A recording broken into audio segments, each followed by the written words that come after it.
Elisa Capellini, l'Eurogroupe va choisir aujourd'hui son nouveau président et le favori est un ministre des Finances grec. Ça dit beaucoup de choses. Et oui, ça aurait été inimaginable il y a 5 ou 10 ans, quand la Grèce risquait même de sortir de la zone euro. Et pourtant, aujourd'hui, c'est bien le ministre des Finances grec qui est le favori pour prendre la succession de Pascal Donohoe, l'Irlandais, et qui a remis sa démission il y a quelques semaines. Alors c'est Kyriakos Pyrakakis, il est issu du PPE, donc de la droite européenne, et il incarne parfaitement le récit que Bruxelles adore ces derniers mois, le récit du pays ex-paria, devenu désormais bon élève de la zone euro. C'est vrai que la trajectoire de la Grèce est absolument spectaculaire. Il y a seulement 5 ans, en 2020, la dette publique était à 210% du PIB. Aujourd'hui, elle est retombée autour de 150% du PIB. Ça reste très élevé, évidemment, mais c'est quand même une trajectoire incroyable. Et puis, la croissance grecque a été, ces dernières années, toujours plus rapide que celle de la moyenne de la zone euro. Donc, confier les rênes de l'Eurogroupe à un Grec, et en l'espèce à Pyrakakis,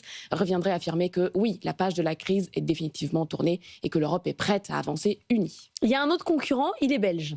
Oui, c'est Vincent Van Petegem, le ministre des Finances belge. Il est vice-premier ministre de son exécutif national. Lui aussi, il est issu du PPE et il a 2 atouts pour convaincre. Tout d'abord, sa capacité de négociation. On sait qu'en Belgique, il n'est pas toujours facile de trouver un gouvernement, donc il faut faire des compromis, un peu comme ça arrive en Europe aussi. Et puis, il y a le dossier des avoirs russes gelés sur le sol européen.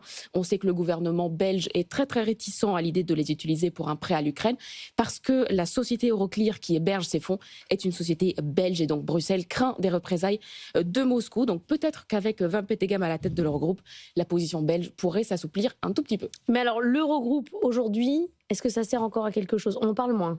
Oui, c'est vrai, la question se pose. C'est vrai que depuis la fin des crises, il y a peut-être moins d'utilité à ce groupe. Il y en a qui vont jusqu'à se dire que c'est désormais devenu un simple groupe de réflexion sans véritable pouvoir de décision. Pourtant, il y a des sujets hyper stratégiques encore sur la table. Il y a le dossier de l'union bancaire, il y a le dossier de l'union de l'épargne et de l'investissement. Il y a le statut de l'euro qui doit essayer d'être fort face au dollar. Et puis, il y a d'autres sujets qui émergent, notamment l'euro numérique et les crypto-actifs. Et donc, sur ces dossiers-là, Kyriakos Pyrakakis est considéré comme très à l'aise. Il était ministre du numérique en Grèce avant d'arriver aux finances. Donc, il pourrait piloter de manière très efficace. Et c'est peut-être sur ces dossiers-là que va se jouer la nomination du prochain président de l'Eurogroupe. Merci Annalisa Capellini. Il n'y a pas d'Allemands parce qu'ils sont plutôt concentrés sur la BCE. En effet, oui. Ils ont d'autres projets. C'est plutôt là qu'ils veulent aller. Merci beaucoup. Le Monde qui bouge, ça retrouve en replay, en podcast sur l'application BFM Business.